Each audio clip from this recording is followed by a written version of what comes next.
Mwaramutse neza bavandimwe inshuti za Harmony International Holy Church. Nongeye kugaruka imbere yanyu ngo mbahe kaze, mbishimire kandi mbakire muri iki kiganiro ciza ngiye kuganira inyungu zo kumenya Yesu. Inyungu zo kumenya Yesu.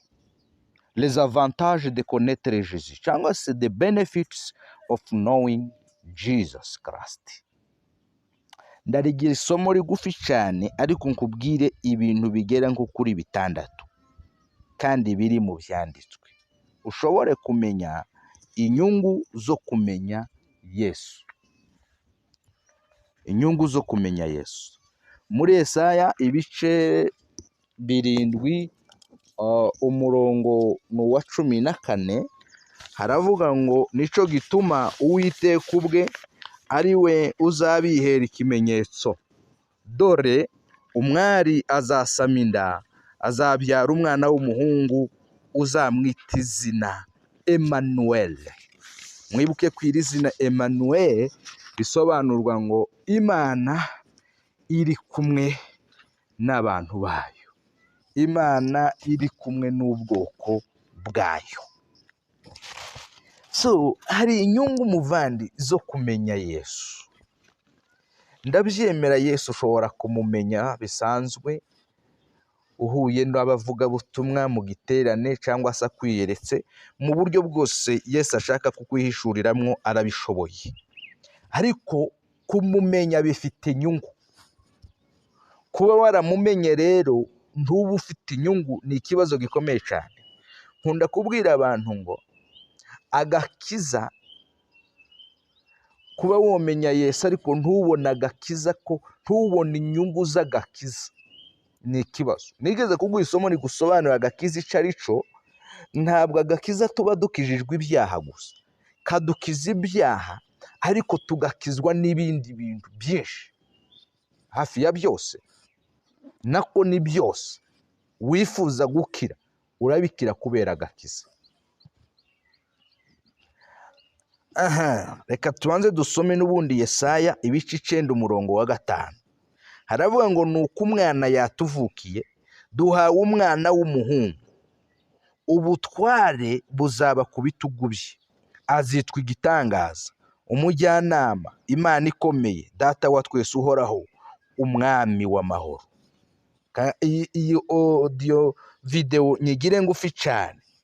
Inyungu ya mbere yo kumenya Yesu, aba umutware. Yesu niwe mutware. Umutware murabyumva? Yesu niwe mutware wawe. Ugomba kumenya Yesu akakubera umutware. Nawe wibaze Yesu ari umutware wawe. Inyungu ya kabiri, Yesu niwe gitangaza kiruta ibindi. Yesu, nta bindi bitangaza ugomba gushaka hirya no hino.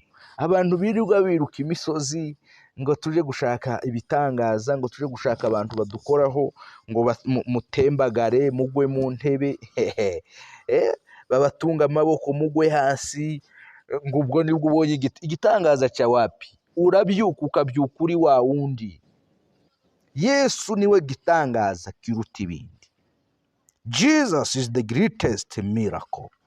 Nta kindi gitangaza kiruta gutunga Yesu, kuko twebwe abamutunze yatubereye byose. Amen. Yesu ni igitangaza kiruta ibindi. Impamvu wirirwa wiruka ku misozi, impamvu wumva kumera neza no guhabwa umugisha ari uko bagukoraho, ari uko wirukana, ari uko utembagara, ari uko ugwa, ari uko bagira ibyo bakuvugaho, ni kwa sababu wewe haujui faida za kumjua Yesu. Menya Yesu ni igitangaza kiruta ibindi bitangaza. Icya gatatu, Bibiliya yatuvuga ngo ni umujyanama. Yesu niwe mujyanama mwiza utayobya, the best counselor. Yesu niwe mujyanama. Ibi byose wirirwa wirukamwo nuko utaregurira Yesu ubuzima bwawe, n'amayisha yawe ngo akubere umujyanama.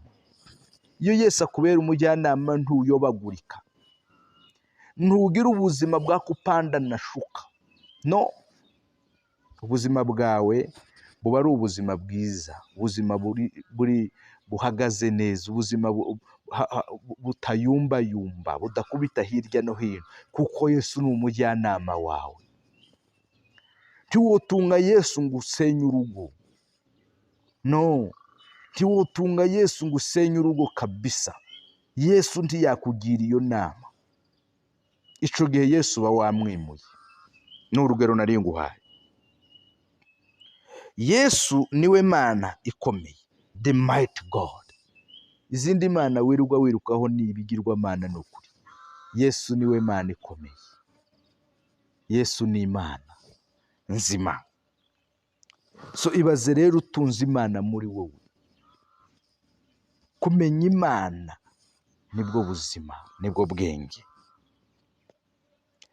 Icya gatanu, Yesu niwe Data uhoraho, eternal Father. Ufite uburenganzira bwo guhamagara Data. Ufite ibi bibazo n'ibi. Ibaze ufite so Yesu, ntacu uzamuburana. Haleluya. Icya gatandatu, Yesu niwe mahoro yacu. Jesus is our peace. Yesu niwe mahoro yacu. Jesus is our peace. Ushingira he kuvuga ngo nta mahoro ugira wakati una Yesu? Yesu niwe mahoro yawe. Yesu niwe mahoro yanjye. Yesu niwe mahoro yanjye. Muvande, ibi bintu bitandatu bishire mu buzima bwawe. Bishire mu buzima bwawe. Ziba inyungu zo kumenya Yesu. Ziba inyungu zo kumenya Yesu. Reka kuhomba. Reka guhomba kandi waramenye Yesu. Ziba inyungu zo kumenya Yesu. Jesus is our Savior. Tumekombolewa, tumeokolewa, lakini ntabwo ugomba kuhomba ngo ubure inyungu upate wokovu, ariko urushwe ubuzima n'abantu batabonye iyo wokovu. Cyaba ari igiseko gikomeye cyane. Iyo ubonye wokovu, ubuzima burahinduka, amateka agahinduka, izina rigahinduka, imirimo igahinduka, ingendo igahinduka, ibintu byinshi cyane, kubera inyungu dukomora mu kumenya Yesu. Mugira amahoro n'ubuntu bwa Yesu. Amen.